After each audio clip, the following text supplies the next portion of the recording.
ce projet a été monté avec un certain nombre, n'est-ce pas, de contraintes physiques et humaines liées à la proximité de certaines valeurs environnementales importantes. Nous savions au départ que nous sommes dans une zone sensible parce que le projet est installé entre le fleuve et le parc Nyokolonkoba qui est protégé. Donc ces études ont commencé peut-être 3-4 ans avant l'obtention du permis d'exploitation par le projet. Très tôt, les autorités de Pétrole Mining Company ont mis en place le département environnement et social qui a accompagné tout le processus. Il y a eu des études de base qui ont été démarrées depuis 2012, uniquement à collecter, n'est-ce pas, des données pour servir de situation de référence de la zone, c'est-à-dire avant notre intervention. Nous travaillons en étroite collaboration avec les autorités, n'est-ce pas, de la commune de Tomboronkoto.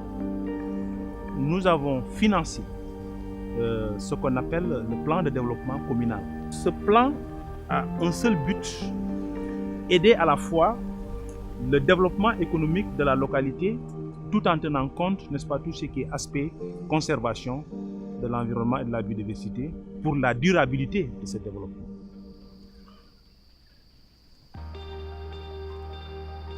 Depuis la phase d'études de base, la compagnie a jugé nécessaire d'impliquer différentes parties prenantes.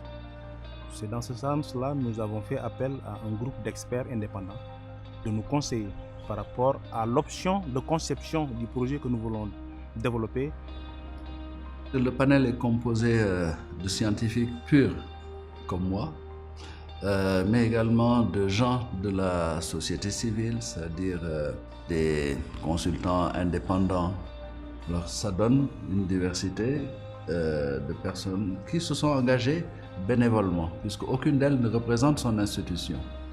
Il y avait une initiative prudente qui permettait d'expérimenter les conditions dans lesquelles une activité minière pouvait être menée en compatibilité avec les statuts et les conditions de conservation du site. Il y avait un défi, une expérience à tenter et je pense que c'est ce qui m'a incité à dire oui. Le design de la mine est compacté. Toutes les installations dangereuses se trouvent sur une seule vallée. Donc ça facilite, n'est-ce pas, le contrôle. Le TMF sera opéré sans décharge de produits dans la nature. Tout fonctionnera en circuit fermé. Même l'eau qui a été utilisée sera recyclée, n'est-ce pas, dans le circuit pour éviter le maximum l'utilisation de l'eau. Bien entendu, nous allons avoir un impact sur l'environnement et tous ces impacts-là feront l'objet d'évaluation et des mesures de réhabilitation et de restauration, n'est-ce pas, seront faites. Nous sommes en train de mettre en œuvre beaucoup de programmes sur le terrain avec des partenaires, n'est-ce pas, différents.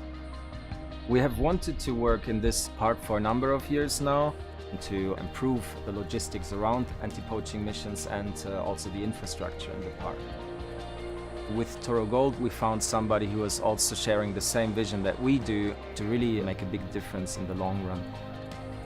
With the funding from Toro Gold, we're able to purchase a project vehicle, satellite phones, trackers as well, that we know the locations of each team any given time, to get a better protection set up in this area so that lions themselves and their prey can be restored. À la fin de l'exploitation, nous comptons vraiment laisser notre empreinte positive.